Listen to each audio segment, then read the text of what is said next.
মাঝে মাঝে সকালবেলা যখন ভোরের এই কুয়াশার দিকে চোখ যায় তখন মনে হয় দিনটা কতই না শান্ত।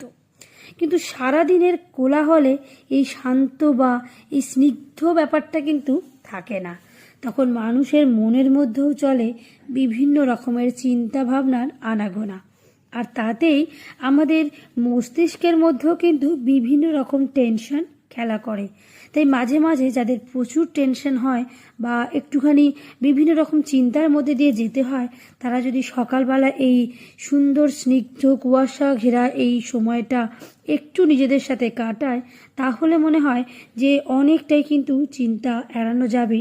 বা আমরা সারাদিনের শুরুতে আমরা কিভাবে সারাদিনটা চলবো বা কিভাবে সারাদিনটা নিজের মতো করে কাটাবো, আমরা নিজেরাই নিজেদেরকে একটা অঙ্গীকারবদ্ধ হতে পারি। আর এইটা দেখে তোমরা বুঝতে পারছো যে স্নিগ্ধ বা শান্ত পরিবেশ কিন্তু সবারই ভীষণ প্রিয়।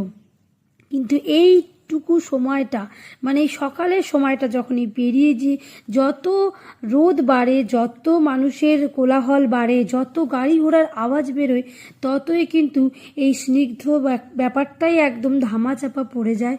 তখন কিন্তু সারা দিনের যে ক্লান্তি ভাবটা কিন্তু তখন বারবার আমাদের সামনে উঠে আসে। আর যেহেতু এটা শীতকালের ভোর, তাই এই ভোরটা হয়তো অনেকেই দেখতে পারে না, যেহেতু যারা বেলা করে ওঠে কিংবা যাদের ভোরবেলায় উঠতে হয় তারা কিন্তু এটাকে খুব ভালোভাবে উপভোগ করে।